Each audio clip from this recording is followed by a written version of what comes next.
It is time. The demise of the Green Bay Packers begins now. I mean, Aaron Rodgers is gone. Jordan Love is taken over.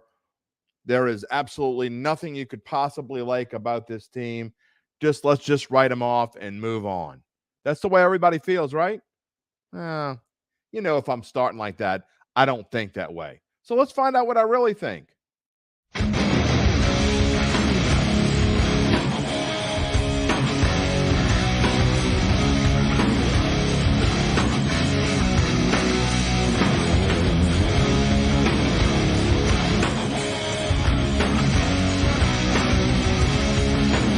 Time for the Green Bay Packers, our 23rd of 32 trips down team preview lane.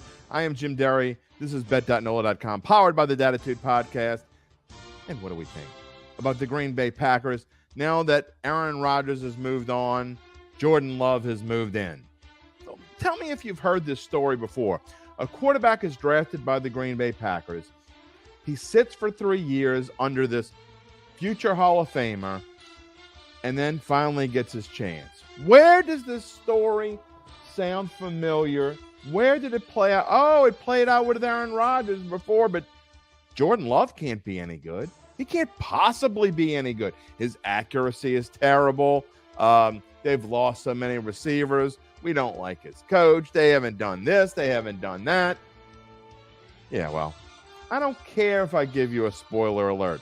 I don't feel that way at all. I think the Packers are in very capable hands. I'm not going to give you my exact prediction yet, but we're going to take a walk down the line, so to speak, and I'm going to tell you why I think Jordan Love is ready to go. Look, I don't care what he's done in preseason. I don't care what he's done in his short little chances to show his stuff. Remember that Kansas City game where he got a chance to start and he kind of didn't do anything? What was it, 10-7 or something along those lines?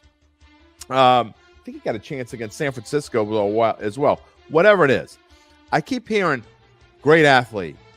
Accuracy is a concern. Well, how do we know? How do we know this until he gets a chance? Look, I think he has all the tools to be the kind of quarterback that the Packers are looking for. And the fact, other than Allen Lazard, what have they really lost? What has this team really lost? Look at the bottom of the screen. I mean, nothing really on defense. They lost Robert Tonyan and Mercedes Lewis, which isn't on the screen. But they drafted 2 tight ends, including one in the second round, and Luke Musgrave. So, look, Aaron Jones has had his share of moments where he's been hurt. He also got in the doghouse for a little while last year. I'm not sure if it was Aaron Rodgers' doghouse or if it was Matt LaFleur's doghouse, but he certainly was in there for a little bit, ready to come back and come back strong, along with A.J. Dillon, who it seems like every year A.J. Dillon has taken the next step to becoming that number 1 running back that everyone wants him to be. I think there are 2 ones. I think both of these guys are 1 and 1A or 1A and 1B, whatever you want to call it. I think they're both going to get their fair share of touches. I like A.J. Dillon this year. If you're in fantasy football, he can be gotten a lot later than he's worth. That's one of the sleepers to me. Could be gotten. This guy doesn't know how to speak. Whatever. You know what I mean. You know what I'm talking about. But when it all comes down to it, I want to talk about the receivers because people are talking about Allen Lazard being gone, and yeah, it's a big deal. Christian Watson really towards the end of the season, he didn't start off hot. He didn't start off great, and he only finished with 41 catches for 611 yards, 7 scores.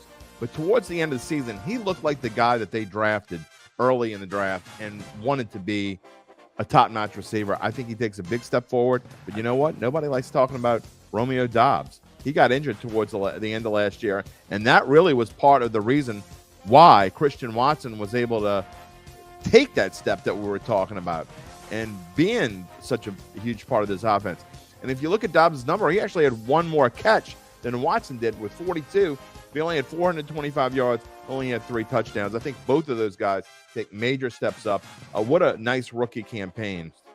But Matt LaFleur, look, I think Matt LaFleur as a coach has been waiting for his chance to coach without Aaron Rodgers. I mean, you'd be a fool to say, okay, you're better off now that you don't have Aaron Rodgers. But in some respects, I think they are. And why is that? Because he had become a distraction. There was no question he was ready to leave. I mean, for God's sake, he was ready to retire almost. I think before even last year, we were questioning whether he was going to come back and he was doing Zen and what was going to happen and were they going to let him go. Look, finally ended up being the best thing for both teams. Got a trade out of it, made a deal with the Jets. Ended up working out, being the best thing. And now Matt LaFleur gets to coach this team, and we get to see how good he is of a coach. And before we get to the schedule, got to talk about the defense. Look, their strength is up front. If they can put pressure on opposing quarterbacks, you got to be able to rein in Kirk Cousins. You got to be ready to stop Justin Fields, and you certainly got to put some pressure on Jared Goff for you to have a chance to win this division. Some nice numbers on the screen, except when it comes to rushing defense. They had trouble stopping the run, but if this defensive front can do that, again, you're talking about guys like Kenny Clark and Devontae Wyatt on the ends. They were able to do their jobs last year. You see from left to right, Kenny Clark on the left. Can they do that again? I think they can, but they have got to improve that number, that rushing yards per game number that cannot be 26. And here's one reason to be super optimistic about the Packers. When we look at a schedule, the first thing we look at is that number in the top right. Toughest schedule. 21st toughest schedule, which right off the bat tells us it's easier than an average schedule. Numbers based off of win-loss, projected win-loss totals by Caesars Sportsbook.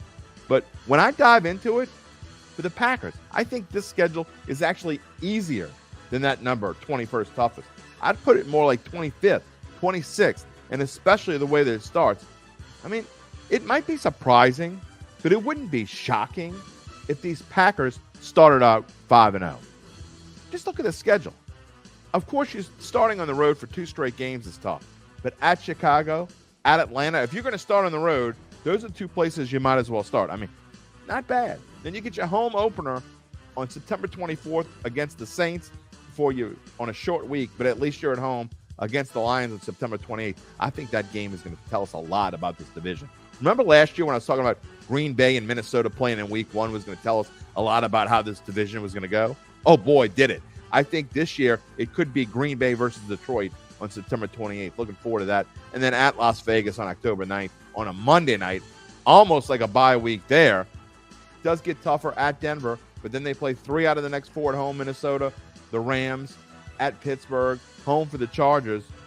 You go 2-2 through that stretch, and you're doing okay. And then you got at Detroit on Thanksgiving before you get, to me, the last real toughie on this list. Kansas City at home on a Sunday night. That is, to me, the last tough game on this schedule, because then you run off at the Giants. If this team is anywhere over 500 when they get to at the Giants on December 11th, look out, because they could make a nice little run there at the end. At the Giants, Tampa Bay at home, a cold Lambeau with Tampa Bay coming to town, at Carolina, at Minnesota, home for Chicago to end the season. Oh, drum roll, please. Look, I think I'm being on the low side. I'm being conservative, I think, when I say 10-7. I think this could be an 11 or a 12-win kind of team. You're talking about a team that disappointed last year because Aaron Rodgers was just – it was a crap show. I'm not going to say the word. It was just a mess. You're talking about a 13-14 from the year before, went 8-9 last year. I don't see any reason why they can't go 11-6. I love both of these bets. I think you're getting great value.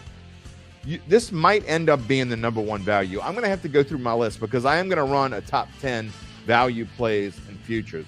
This might be number 1 on my list. If not, it's 100% in the top 5, plus 360 to win the NFC North.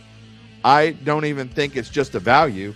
I think the Packers do win the NFC North, and their alt over wins. You can find it on Caesars Sportsbook and just about everywhere. Alt over 9.5 at plus 240. Another great bargain. Let's see what Jordan Love does. But if he does anything, this is going to be a really good team. You sleep on them, you're gonna be sorry you slept on them. Number's not going to be there by the end of September because they're going to win a lot early. Go grab the Packers. We'll talk about the Vikings in a little bit in our second NFC North team of the day. We'll wrap up the NFC North with the Vikings coming up.